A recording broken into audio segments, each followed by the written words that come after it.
आनंद जी, जो अशोक जी कह रहे हैं कि कांग्रेस ने डिप्लोमा कर रखा है हेट किट होने का, जनता के रिएक्शन मैंने आपको दिखा दिए। वो मीडिया को लेकर क्या रिएक्शन कर रहे हैं, वो नेताओं को लेकर और क्या रिएक्शन कर रहे हैं, गुस्सा कितना है। और अशोक जी घूम के आए हैं, वो बता रहे हैं कि कर्नाटका में गुस्सा कितना है।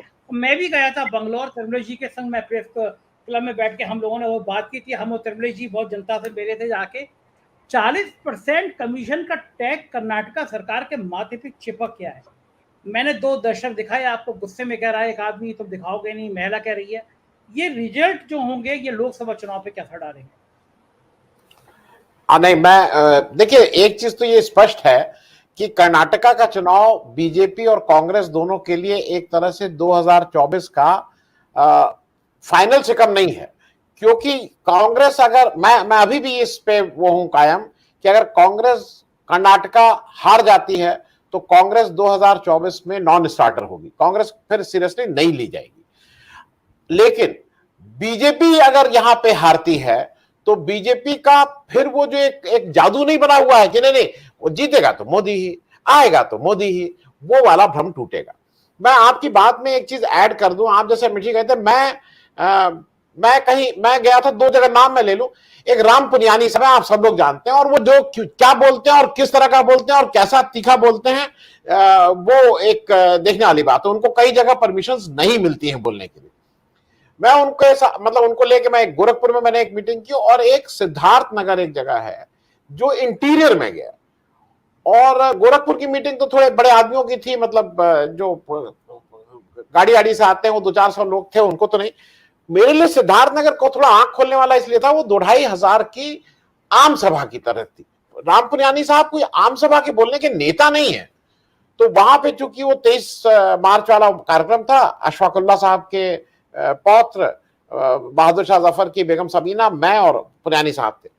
विश्वास करिए 3,000 लोग, अगर इन लोगों को सुनने के लिए, मैं अपने को नहीं गिनता हूं, अशफाकुल्ला उनको नहीं गिनता हूं, लेकिन अगर राम पुनियानी साहब को सुन रहे हैं तो इसका मतलब वो गुस्सा है कहीं ना कहीं, और कुछ नहीं है, वो गुस्सा है। अगर गुस्सा नहीं होता तो वहां नहीं होते।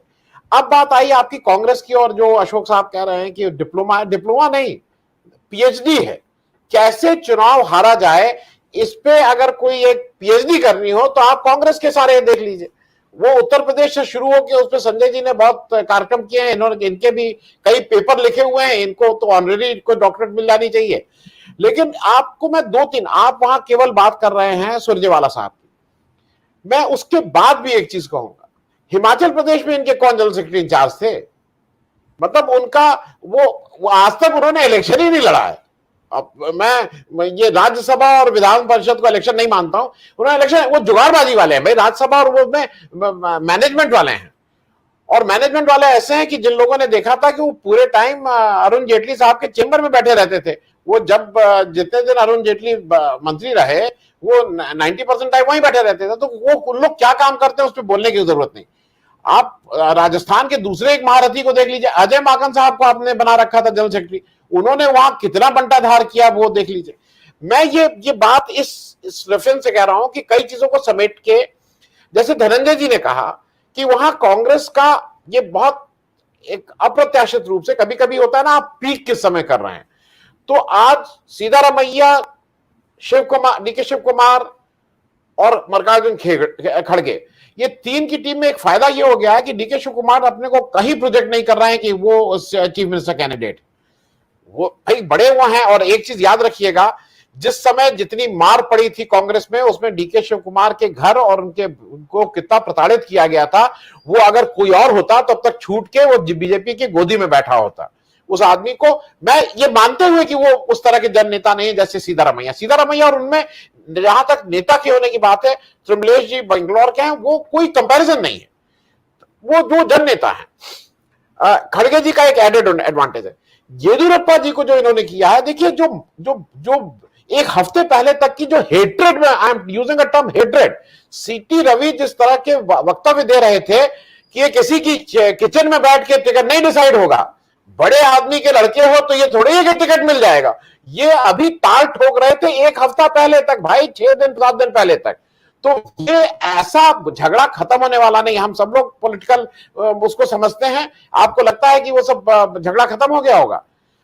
मैं बिल्कुल एक चीज पे वो हूं। देखिए, दो तीन चीजें और हैं। जो मुस्लिम का 4% इन्होंने पूरा ले लिया, मेरे हिसाब से आइडियली 2% 3% कम करते, 1% छोड़े रहते तो ये रहता कि नहीं नहीं भाई हम कुछ कर रहे हैं। आपने पूरा लेके 2-2% अगर आप लिंगायत और वकालिका को सोच रहे हैं कि लास्ट मिनट करके आप कोई वोट कन्वर्ट कर लेंगे, इट इज टू लेट।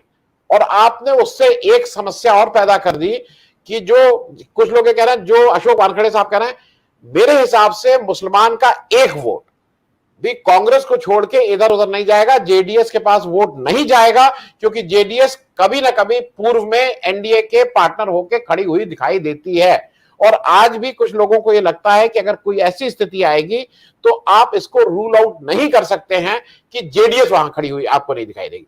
तो मेरे हिसाब से कांग्रेस मुसलमानों का वोट हारते हुए भी, आप उत्तर प्रदेश की हालत हम और आप देख रहे हैं, आज कांग्रेस को 1.5% वोट पे उतर आई है। लेकिन आज अगर इलेक्शन हो जाए, कांग्रेस सब सीटें हार जाए, लेकिन मुसलमानों का एक बड़ा प्रतिशत कांग्रेस को मिलने जा रहा है। ये हम और आप ग्राउंड पे उत्तर प्रदेश में देख रहे हैं।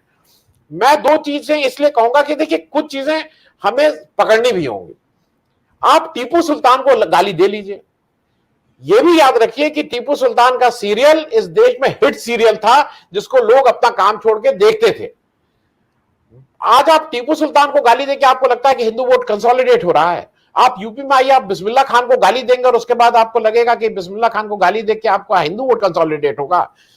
और बेस्ट ऑफ, देखिए एक चीज और जान लीजिए, best of election machinery, best of surveillance, best of जासूसी, भाई इन सबके गुरु, इन सबके सबसे बड़े वो नेतन्याहू जो इजराइल है ना, वही से हम लाते हैं। पेगासस का बाप भी सुनते हैं वहां पे कोई तैयार है, ग्रैंडफादर है पेगासस का, कि आप जो सोचते हैं वो भी मन की भी बात जान लेता है।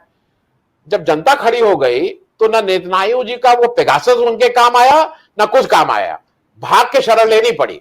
तो इसलिए ये जो एक भ्रम फैलाया जाता है ना, पन्ना प्रमुख, फलाना प्रमुख, ये प्रमुख, ये प्रमुख, अगर ये सब प्रमुख होते तो आप इतने बौखलाए हुए क्यों हैं? आप आज राहुल गांधी की पार्टी वालों से ज्यादा बीजेपी के लोग परेशान हैं। वो अभी तक उन्होंने क्यों नहीं वो किया, अभी तक उन्होंने फाइल क्यों नहीं किया, अरे अभी तक उन्होंने अपनी पिटीशन क्यों नहीं फाइल की। अरे भाई, राहुल गांधी का मन होगा फाइल करेंगे, मन नहीं होगा नहीं करेंगे। कांग्रेस का उनका मन होगा जेल जाएंगे, उनका मन होगा जेल नहीं जाएंगे। बीजेपी क्यों इतनी परेशान है? आपको अगर याद हो, कभी कभी ये लोग अपने चक्कर में फंस जाते हैं। सुप्रीम कोर्ट में मिश्रा जी ने, वो जज साहब थे मिश्रा जी, जो अब तो कहीं पार्किंग अच्छी मिल गई उनको, अच्छे पार्किंग लॉट में है, उन्होंने प्रशांत किशोर के साथ क्या किया था।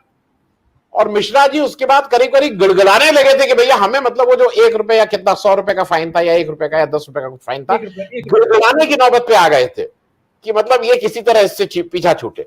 ये बात मैं सिर्फ इसलिए कह रहा हूं। और जहां तक सी वोटर की बात है, उस पर भी मैं एक चीज स्पष्ट कर दूं, मैं उम्र में आप सब लोगों से सबसे बड़ा हूं, और 77 से मैं 11 लोकसभा चुनाव को डायरेक्टली पार्टिसिपेट किया हूं। बाहर से नहीं देखा हूं, रिंग के बाहर से, अंदर से देखा हूं। मुझे आज तक एक व्यक्ति का एक बार भी किसी एजेंसी का फोन नहीं आया कि आपकी राय इसके बारे में कौन है, और ना मुझे आज तक ऐसा कोई व्यक्ति मिला। आज तक मैं ढूंढता हूं, मैं पूछता हूं कि भाई किसी के पास फोन आया।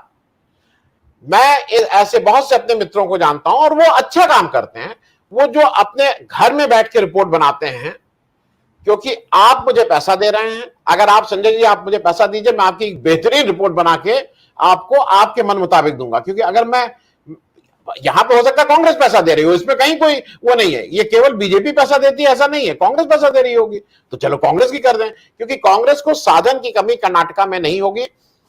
भारत इस समय हिंदुस्तान के जितने राज्य हैं उसमें अगर स्टेट लीडरशिप की आप बात करिए तो strongest is in Karnataka, strongest, उससे स्ट्रॉन्ग लीडरशिप किसी स्टेट में कांग्रेस के पास नहीं है। मैं बघेल जी को अगर आप छत्तीसगढ़ में कह रहे हैं, लेकिन उनकी इनफाइटिंग बहुत ज्यादा है। वहां सिंहदेव जी हैं, वहां वो जो दूसरे जो उनके मिनिस्टर हो गए थे, मैं नाम नहीं सिंहदेव नहीं, अरे जो वो जो वैश्य कम्युनिटी से आते हैं, वो भी एक वन ऑफ दी, हाँ मैं नाम मेरा, वो मंत्री हो गए थे और एक तो स्पीकर ही हो गए थे, 4 लोग थे। मेरा कहना है जितनी स्ट्रांग लीडरशिप है ये वहां पे कहीं और नहीं है। मुझे एक चीज ये लगता है, जो एक कल का डेवलपमेंट है और उस डेवलपमेंट मुझे लगता है कि वो बहुत सी चीजें कह रहा है, और ध्यान उस पर भी रखिएगा। जितने आक्रामक कल अरविंद केजरीवाल दिल्ली विधानसभा में थे, और उनको ये पता था कि दिल्ली विधानसभा में वो जो कह रहे हैं, ये वहां पे उनको वो प्रिविलेज है, आप ना एफआईआर कर सकते हैं, ना नोटिस इशू कर सकते हैं, लेकिन चूंकि कानून ये कहता है कि वो लाइव टेलीकास्ट होगा, उसका यूट्यूब हम आप देख रहे हैं, इतना आक्रामक तो मैंने, और वो सारी बातें वो कह रहे थे जो राहुल गांधी कह रहे हैं, वो सारे वही आरोप लगा रहे थे, लेकिन उससे 2 हाथ बढ़ के वो तो अब अडानी को ही किनारे कर दिए। उन्होंने कहा अडानी का पैसा ही नहीं है, वो तो सीधे सीधे आरोप लगा रहे हैं कि उनका पैसा है। वो सीधे सीधे कह रहे हैं कि हिंदुस्तान के सबसे भ्रष्टतम प्रधानमंत्री, भ्रष्टतम आज तक की हिस्ट्री में। तो जितने आक्रामक मुझे ऐसा लगता है अरविंद केजरीवाल हैं, कर्नाटक में हो सकता है उनकी एक पार्टी है, वो 10-20 सीटों पे लड़ सकते हैं, क्योंकि भाई पार्टी, और किसी भी पार्टी को लड़ने में कोई दिक्कत नहीं है, लेकिन अदरवाइज जो ओरिजिनल प्लान था कि वो जाके 100 सीटों पे लड़ेंगे और 150 सीटों पे लड़ेंगे, अभी तक वो प्लान होता हुआ नजर नहीं आ रहा, और इट इज टू लेट। आज की तारीख में अगर जाके कोई 100-200 सीटों पे लड़ भी जाएगा तो 10-10, 20-20, 50 वोट पा जाएगा। वहां पे मुझे एक सिर्फ पार्टी का थोड़ा एक वो है, जो social democratic party of India SDPI है, वो मुसलमानों की, ये त्रिमलेश जी ज्यादा अच्छा बताएंगे, वो मुसलमानों की कितनी सीट पे कितने वोट डिस्टर्ब करेगी, ये देखने वाली बात होगी।